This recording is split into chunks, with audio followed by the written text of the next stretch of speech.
Hola chicos, ¿cómo están? En este video, que ya sería la parte 3 de los temas de ecología, bueno, de las partes de los principios de ecología, porque ni siquiera se están abordando pues con una profundidad como para poder entender mejor ciertos procesos, voy a seguir hablando. Bueno, no voy a retomar lo del video uno. Lo del video uno es todo lo que se comentó en la primera parte de esta hoja.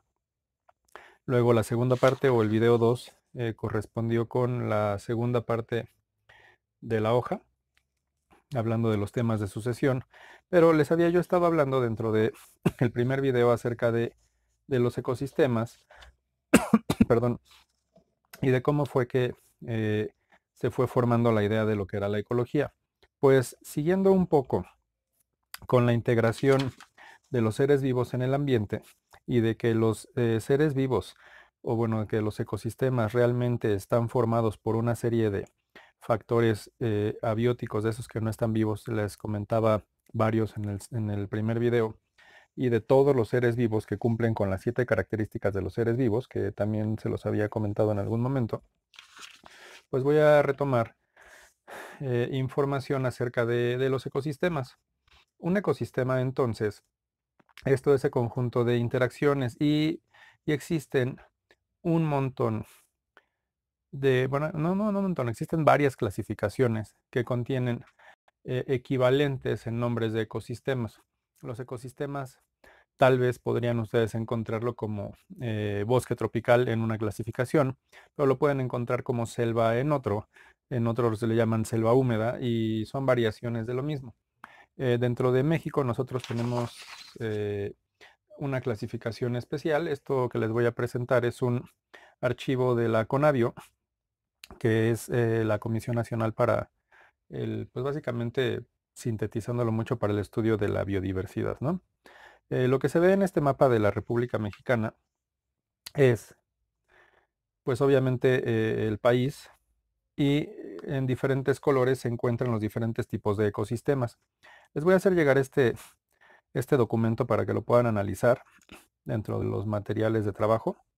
Lo voy a poner en el canal de Telegram y dentro de las aulas virtuales.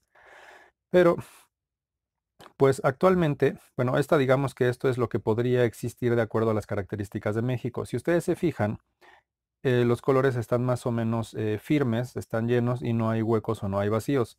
Pero moviéndonos ya dentro de un mapa un poquito más actual, de la distribución actual, ya se encuentran algunos huecos que no tienen prácticamente la vegetación. Por ejemplo, aquí en esta zona de Veracruz esto se ve amarillo, pero en esta zona perdón, en la zona potencial, pues no se ve amarillo, se tiene verde. Eso significa que ahí podríamos tener diferentes tipos de bosques tropicales. La zona amarilla, digamos que son zonas perturbadas, zonas que ya fueron modificadas. En este otro mapa, bueno, en este mapa ya se ve más en amarillo, se alcanza a distinguir aquí la sombra de lo que es la Sierra Madre Occidental. Por acá se ve la Sierra Madre Oriental.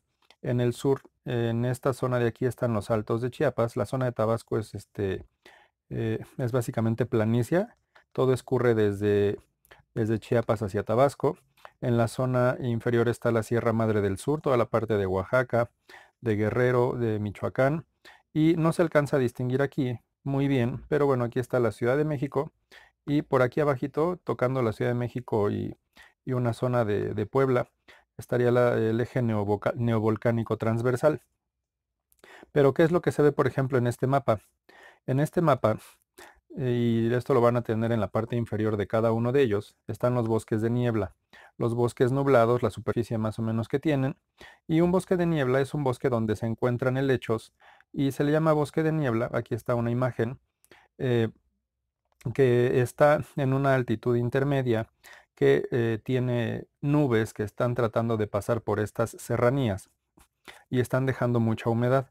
Los bosques de niebla originalmente abarcaban una extensión muy grande dentro del territorio del país, en la zona de Puebla, en la zona de Hidalgo, había algunos en la zona de Guerrero, había algunos en la zona de Chiapas, pero básicamente Hidalgo, Puebla, la zona de Cuetzalan, Zacapuaxtla. Ahí tengo un amigo que es de Zacapuaxtla, le vamos a mandarle saludos. Hola Domingo, ¿cómo estás? Eh, esa zona tiene bosque de niebla y son paisajes muy bonitos, son paisajes muy lluviosos, son paisajes que pueden ser fríos, bueno, climas que pueden ser fríos. Miren, estoy grabando de día y está un perrito ahí ladrando. Eh, y bueno, eventualmente tenían una distribución pequeña. Avanzando un poquito, estos bosques nublados han ido disminuyendo tanto que se han ido perdiendo dentro de su distribución y cada vez quedan menos de esos bosques de niebla. ¿Qué pasa en el caso de las diferentes sierras? Les había dicho que aquí estaba la sierra de los Altos de Chiapas, la Sierra Madre del Sur, la Sierra Madre Oriental, la Sierra Madre Occidental. Pues esta sierra tiene bosques templados. Un bosque templado, para aquellos que han ido aquí en la Ciudad de México hacia la zona de la Jusco o hacia la zona de la Marquesa, son ese tipo de bosques en donde se encuentra vegetación del tipo pinos, abetos, encinos. Esos son bosques que pueden ser mixtos.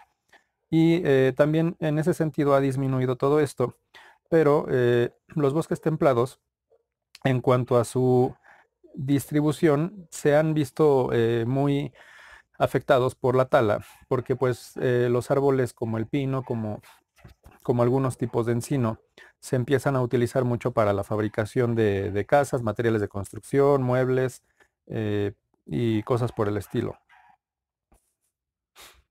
Eh, ¿Qué les decía yo también? Igual aquí sigue estando la Sierra Madre Occidental. En la parte norte de Estados Unidos, eh, perdón, norte de México y el sur de Estados Unidos,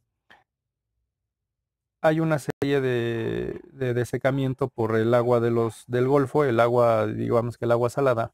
La sal no se evapora para el ciclo del agua, se va, pero el ambiente que se mantiene húmedo del lado externo de la costa permite que se tengan algunos bosques. Ah, perrito loco, quién sabe qué le pasa. Espero que no lo escuchen, pero a mí sí me distrae. Eh, Creo que por eso grabo de noche. Estaba diciéndoles, en la zona norte del país, que son zonas más o menos áridas, se tiene un tipo de vegetación que se conoce como matorral. Existen diferentes... Matorral son básicamente zonas en las que las plantas no tienen una altura más allá de 2 metros o 3 por mucho. Y son arbustos de ramas muy delgadas que tienden a perder las hojas en época de secas y tienden a ponerse verde en épocas de lluvias. A ponerse verde simplemente es porque le están creciendo hojas, ¿no? Existen muchas cactáceas, tenemos un montón de organismos que viven protegiéndose en el suelo allí, hay muchos reptiles, tenemos una gran cantidad de organismos, pero esta zona que se encuentra completamente rojo sería la distribución del matorral xerófilo, y ya se me perdió el archivo por andar escuchando al perro y haciéndole caso, pero bueno, estábamos en esta. Aquí tienen unas zonas de todo lo que correspondería con este tipo de ecosistemas. El matorral también se encuentra un poquito cerca del centro de México, hacia el norte. En la zona del Estado de México hay muy poco, pero hacia la zona norte del Estado de México y la zona de Hidalgo podemos encontrar zonas de matorral, que son las primeras zonas, pero más hacia el norte, pues se encuentran zonas más amplias, donde se encuentra más ampliamente distribuido este tipo de ecosistema.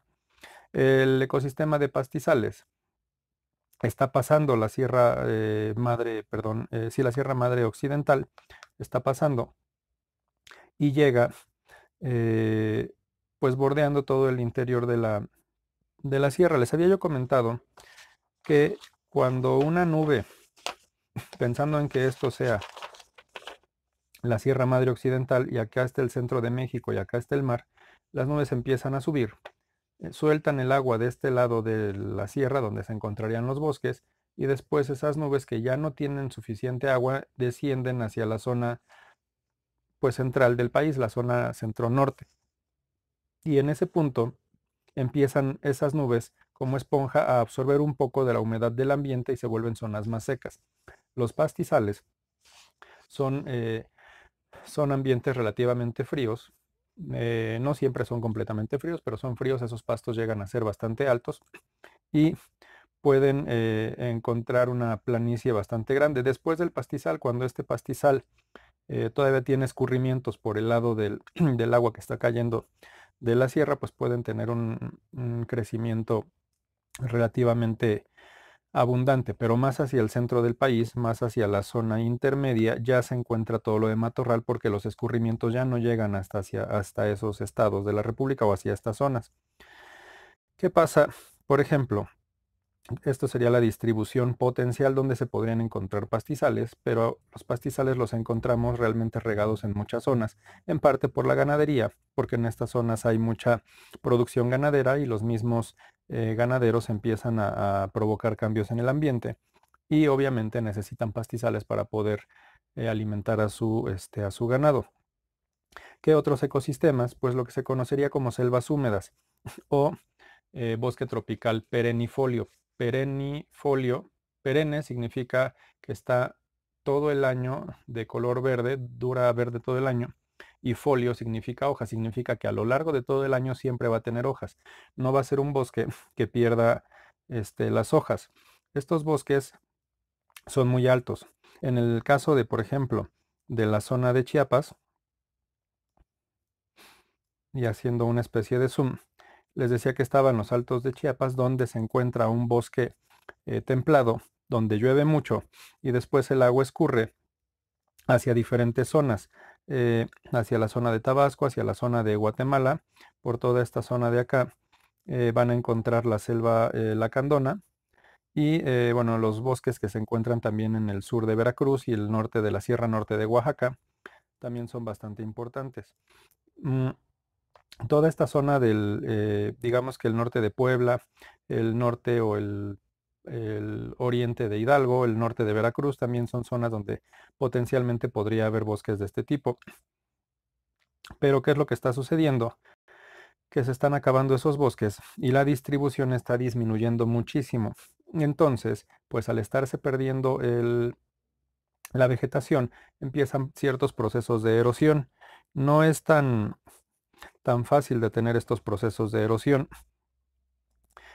Bueno, y de lo que yo les comentaba antes de que la nube brinque esa montaña, en esta zona de Sinaloa, en esta zona de Tamaulipas, es importante que más o menos conozcan la geografía del país. En toda la zona de Campeche, bueno, el norte de Campeche, de Yucatán, en la costa sur de Oaxaca, de Guerrero, de Michoacán, en las zonas un poco más centrales, existen selvas secas. Esto de las selvas secas ya se los había yo comentado durante el video donde hablé de la estructura de la vegetación. Una selva seca presenta como característica árboles que pueden tener una altura de entre 8 y 12, máximo 15 metros, y esos árboles van a perder las hojas en la época en que no llueve, se le llama época de secas. Y esa época va variando dependiendo de la zona del país en donde se encuentre, pero puede normalmente empezar la época de secas cuando deja de llover, entre septiembre y octubre, y deja de llover todo el resto del año y hasta más o menos marzo podrían empezar a llegar algunas lluvias nuevas, y estas lluvias nuevas van a hacer que la vegetación empiece a hidratarse. Y por ejemplo, en la zona de Nayarit, de Jalisco, de Colima, tenemos diferentes selvas secas o bosque tropical caducifolio. Caduci es de que se caen o de que caducan, y folio las hojas, se mueren las hojas y se caen. Esa es una de las clasificaciones. Pero bueno, esto es el área potencial donde se podrían encontrar ese tipo de bosques. En la zona de Yucatán, si ustedes han viajado hacia allá, también pueden encontrar este tipo de vegetación, pero obviamente las especies que se encuentran en la zona de Yucatán, Campeche, tal vez en una zona de Quintana Roo, obviamente no van a ser las mismas que las que se encuentran o se pueden encontrar en Tamaulipas o en otras regiones del país. A veces la distribución de los organismos por las distancias no es la misma, aunque puede haber algunos organismos que viajen y que lleguen a diferentes partes, ¿no? Por ejemplo, hay una especie de girasoles que se originó en esta zona de México, en la zona de Jalisco, Michoacán, y que se fue por carretera. No es que haya agarrado la carretera y dijo yo me quiero ir de viaje, sino que se le pegaba a la gente en los pantalones, en las agujetas, las semillas, y acabaron viajando, y resulta que ahora se encuentra esa especie mexicana de turista hasta Argentina, por ejemplo, y son girasoles de color rojizo, naranja, que se encuentran a las orillas de las carreteras. El género de esos es Titonia. Eh, pero bueno, de la distribución potencial tenemos la distribución real, en la que todavía en la zona del sur, del sureste mexicano, tenemos algunas de estas selvas secas, pero ya no se encuentran tanto en la zona de Tamaulipas y han ido disminuyendo su distribución en Sonora y en Sinaloa. Ya llegó la marimba.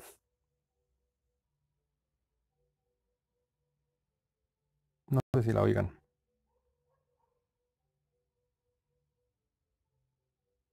¿Qué están viendo aquí? Manglares. Un manglar es un tipo de vegetación que se encuentra en zonas básicamente costeras y la distribución en general abarca pues lagunas costeras que se encuentran en la zona de Quintana Roo, en la zona de Yucatán, en la zona de Campeche, en la zona de Tabasco, en algunas zonas del sur y del norte de Veracruz, esa es su distribución potencial, y en algunas zonas de Nayarit. Los manglares ayudan mucho. Bueno, se han estudiado muchísimo porque ayudan a la ayudan a la desalinización de ciertos nutrientes, a la limpieza o purificación del agua o purificación del ambiente. Son unos organismos que son muy resilientes. La resiliencia se refiere a la capacidad que tiene un organismo para poder soportar cambios en el ambiente y no verse afectado al grado de llevar a que se extinga completamente. Entonces, la distribución potencial de los manglares está en esas zonas, pero realmente debido a un montón de de situaciones, principalmente de, ya sea de turismo, de construcción, de industrialización de algunas regiones, se ha ido perdiendo. Si ustedes comparan, por ejemplo, la zona de Tabasco, la zona de Campeche y la zona de Quintana Roo de este mapa con el mapa anterior, pues la distribución potencial de los manglares es mayor, pero no se encuentran tantos debido obviamente a los disturbios. Aquí se encuentran un poco en la zona costera de Chiapas y de Oaxaca, y bueno, a lo largo de las costas. Son organismos muy especiales, se han estudiado para ver por qué es que aguantan poner sus raíces en el agua salada y eso cómo puede ayudar. El estudiarlos, pues se trata de identificar los genes responsables de soportar la salinidad, porque resulta que en el centro del país, donde están los matorrales, son zonas demasiado secas y a veces hay un incremento en las sales o en los nutrientes que están hechos en forma de sal y las plantas pueden no resistirlo. ¿Qué pasa con los cuerpos de agua? Pues los cuerpos de agua o los ríos pueden también tener diferentes tipos de vegetación, diferentes tipos de organismos. Me he enfocado un poco en la vegetación porque es lo que define principalmente a los ecosistemas. Los organismos asociados a cada tipo de vegetación son diferentes. Los cuerpos de agua son realmente administrados por un sistema que se conoce como el Sistema de Cuencas de México. Una cuenca, para que se lo imaginen, es una zona montañosa que podría ser todo esto, así, pensando en que la están viendo de lado, y va a haber escurrimiento de agua hacia un lado de la montaña y hacia el otro, pero resulta que si ustedes lo ven de lado, las montañas empiezan a formar zonas de escurrimiento hacia el centro, como una especie de mini cazuelita, porque hay montañas hacia los dos lados, o los escurrimientos van hacia una sola zona y eso es una cuenca.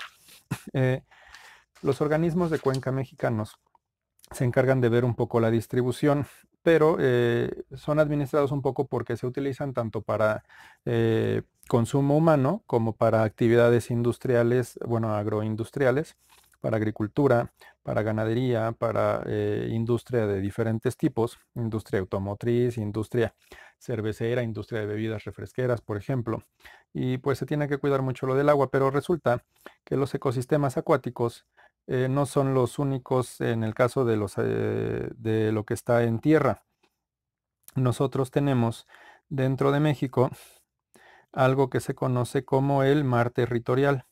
El mar territorial mexicano, aquí lo tengo ya, eh, dentro de la zona del centro del país, el mar territorial, bueno, aquí hay diferente tipo de cuerpos de agua, lagos, ríos, bueno, pueden ser algunos lagos artificiales, represas, cosas por el estilo, mantos subterráneos que se les llaman mantos freáticos. Y resulta que México también tiene territorio en algunas islas que se encuentran en el Pacífico y en el Golfo de México. Ojo, no todo el Golfo de México es de México. ¿Cómo se distribuye el territorio de agua? Se supone que a partir de la orilla de la costa, un país tiene 200 millas náuticas. son más de 300 kilómetros. 300 kilómetros, para que se lo imaginen, es más o menos la distancia, casi más o menos, no es tanta, pero es como de la Ciudad de México hacia Veracruz, un poco de la mitad de camino de la Ciudad de México hacia Acapulco. Y y pues digamos que si ustedes lo miden, y lo voy a tratar de poner aquí con la regla, pensando un poquito en que aquí está la Ciudad de México, no sé si lo alcanzan a ver, yo voy a tener una cantidad de centímetros. Aquí me marca casi hasta el número 3 para que se den una idea, del 0 al 3 hacia Veracruz, eh, en la regla. Hacia la zona de Guerrero, hacia esto de Acapulco, les decía yo que también es más o menos hacia esa zona. Eh, Pueden llegar hacia a la región del sur de Puebla con esos 300 kilómetros, pueden llegar a estados del centro del país, pero si ustedes midieran la distancia, ya cambié la escala, perdonen, tengo que regresar a donde marcaba 3, más o menos por ahí. Si ustedes recorren más o menos desde la costa hacia esta orilla, son esos 300 kilómetros y cachito aproximadamente. Entonces ustedes van siguiendo la orilla con sus 300 kilómetros y de acuerdo a la forma que tiene el país, va tomando forma todo este mar territorial. Pero ¿qué sucede? Que México también es dueño como tal de territorio en algunas islas que están demasiado alejadas del país. Estas islas Revillagigedo son un centro de biodiversidad muy importante mexicano. Si allí no existiera ningún mexicano viviendo y llega gente a otro país, podría crearse una especie de incidente de, pues aquí no vivía nadie, yo me lo quedo. Y obviamente ya hay leyes y todo, pero sería un problema legal muy grande. Entonces México tiene viviendo ahí a gente, a investigadores, a personal de la Marina de México, de la Marina Armada, para poder resguardar toda esta zona. Pero ¿qué es lo que sucede? Que a partir de estas islas de Revillagigedo se cumplen 300 millas náuticas alrededor de esta isla y de este grupo de islas. Y el mar territorial se va viendo modificado en su tamaño. La forma de la península de Baja California también hace esto. Las islas Guadalupe pasan exactamente lo mismo. Entonces, hacia el Golfo de México, en la zona sur de Estados Unidos, pues Estados Unidos tiene sus 300 millas y por eso digamos que solo la mitad o casi la mitad del Golfo de México pertenece a México. ¿Qué pasa en la zona de la parte o la punta superior de Quintana Roo? Pues nos encontramos con Cuba y nos encontramos con otro tipo este, de islas o de archipiélagos que se encuentran, bueno, no sé si llamarlo archipiélagos, pero bueno, de todas estas islas que se encuentran en el Mar Caribe. Entonces se tienen que hacer ajustes. Si nosotros nos fuéramos 300 millas y Cuba se viene 300 millas, se empalman ambos mares territoriales y eso no se debe de empalmar. Entonces hay ciertos acuerdos para hacer las restricciones.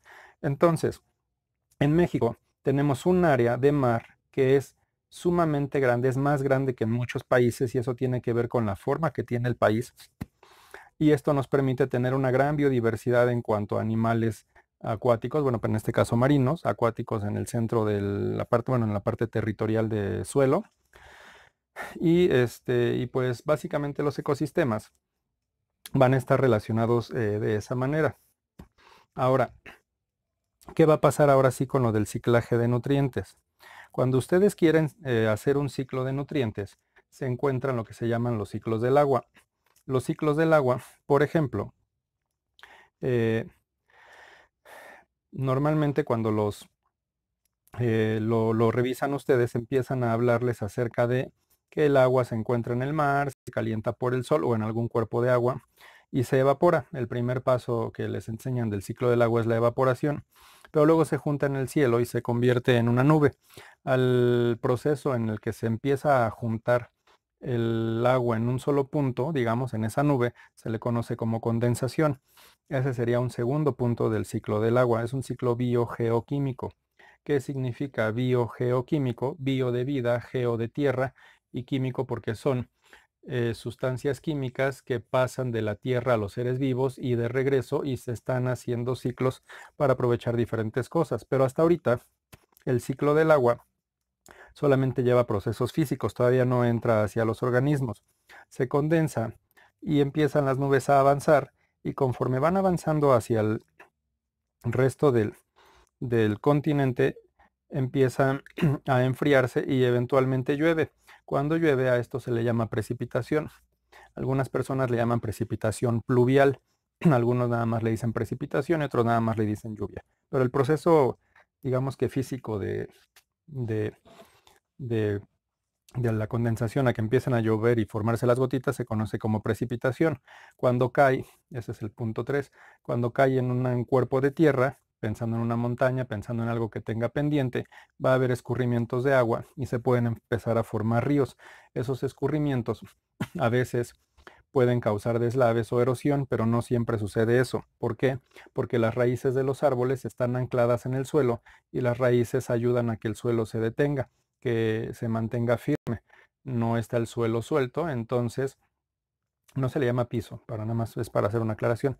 Entonces el suelo se mantiene en su lugar a pesar de que haya escurrimientos, y los árboles con su copa empiezan a frenar la fuerza del agua que puede provocar gran parte de la erosión de los suelos. Pero ¿qué sucede? Que el agua puede estancarse en algunos suelos y poco a poco se va a filtrar este, hacia mantos subterráneos de agua, y a eso se le conoce como, bueno, se les dice de varias maneras, pero lo más conocido serían filtraciones o infiltraciones hacia los mantos acuáticos subterráneos. Y el agua subterránea puede volver a veces a escurrir hasta la zona del mar, a veces no, a veces tienen salidas hacia algunos manantiales, y a veces salen hacia algunos lagos o hacia algunos otros lugares. No siempre el agua de los escurrimientos que caigan en la parte centro del país va a llegar hasta el mar de regreso. Pero ¿qué pasa en estos manantiales, en estos lagos, en estos ríos? Pues que diferentes especies animales pueden beber esa agua y eventualmente cumplir con sus ciclos metabólicos, como el ciclo de la fotosíntesis, en el que las plantas están absorbiendo el agua para llevar a cabo su proceso de formación de glucosa o de alimento. Y en las hojas, ya que se está liberando parte del agua, cuando a una hoja le da el sol, esta hoja se calienta y empieza a evaporarse parte del agua que tiene la planta. Ese proceso de evaporación crea un vacío en la planta, y es como cuando ustedes succionan agua por un popote. Las raíces pueden succionar el agua que está en el interior y renovar el agua, y el agua que sale por las hojas crea ese vacío que ayuda a que las raíces puedan absorber parte del agua que se encuentra en el subsuelo. Y a ese proceso en el que una planta se encarga de evaporar el agua se le llama evapotranspiración, por el calor y porque la está transpirando como si fuera sudor. Entonces, eh, también, aparte de los escurrimientos y de la absorción por raíces, está pues toda la parte del ciclaje de nutrientes. Algunos organismos liberan sustancias. Por ejemplo, nosotros vamos al baño y soltamos agua, a veces hacemos ejercicio y soltamos agua a través del sudor. Nuestra respiración también suelta agua hacia la atmósfera, y entonces el ciclo empieza a pasar desde los seres vivos otra vez hacia el ambiente. Por eso se conoce esto como ciclo del agua. ¿Qué va a pasar con algunos otros de los ciclos? Bueno, aquí está un ejemplo de los ciclos del agua también. No importa cómo lo vean ustedes, este tipo de mapa empieza a mostrar algunas de las condiciones, perdón, de fuentes de contaminación hacia el agua. Y tenemos otros ciclos, como el ciclo del carbono. Del ciclo del carbono ya les había yo hablado con los temas de metabolismo, en el que se encuentra la respiración animal y la fotosíntesis, que están unidas de acuerdo a esa ecuación que en algún momento les estuve mostrando. Ahorita no sé dónde dejé la hoja, pero de forma rápida, nada más como para recordar, les estaba yo diciendo en esas clases que la respiración y la fotosíntesis están unidos porque son básicamente las ecuaciones inversas, digamos que es, pues simplificándolo mucho, pero el carbono se integra para formar glucosa en el caso de las plantas, luego un herbívoro se lo come y pasa a los animales que son los consumidores. Ese herbívoro es el consumidor primario, alguien se va a comer a ese herbívoro y va a ser un consumidor secundario, y el carbono va a estar pasando de un ser vivo a otro a través de esa cadena de intercambio de energía. Y cuando el organismo muere, y les había yo hablado acá de los descomponedores, pues eso se reintegra hacia el ambiente. ¿Qué va a pasar, por ejemplo, con otro ciclo? El ciclo del nitrógeno. Les hablé que en algunas leguminosas existían en las raíces algunas bacterias que estaban respirando diferente tipo de sustancias de nitrógeno que son desnitrificadoras en este caso. Y dentro de la atmósfera pueden encontrar nitrógeno molecular, óxidos de nitrógeno de diferente tipo, y esto puede estar flotando, pero en general las bacterias que se encuentran en el suelo, que son simbióticas, que están haciendo eso que les dije en el video anterior del mutualismo, están ayudando a estas leguminosas a captar el nitrógeno, que también va a pasar hacia los seres vivos, otra vez en este tipo de pirámide trófica o de pirámide de intercambio energético. Y también otra vez cuando este organismo, en este caso esta vaca, se muera, va a regresar por descomposición el nitrógeno hacia el suelo y va a descomponerse en diferentes minerales que van a hacer que el nitrógeno esté cambiando tanto de seres vivos hacia el ambiente como del ambiente hacia los seres vivos. Está el ciclo del fósforo. Nosotros ya les había yo comentado que en nuestras biomoléculas de ácidos nucleicos tenemos fósforo, que es un grupo fosfato que se encarga de hacer la unión de los nucleótidos, y aquí es donde ustedes recuerdan todo lo que fueron viendo a lo largo del semestre. Pero, ¿qué es lo que sucede? Que el fósforo se encuentra en forma de sales en el ambiente, en el subsuelo, y las plantas pueden tomarlo. Las plantas toman esos nutrientes como fósforo o sales de fósforo y va a pasar hacia los herbívoros, y otra vez a alguien se va a comer a ese herbívoro, estróficos, ese organismo se va a morir, se va a reintegrar al ambiente y eventualmente se va a encontrar disuelto en diferentes zonas. El fósforo es muy importante porque sin él no podríamos tener nuestros ácidos nucleicos. Y respecto a los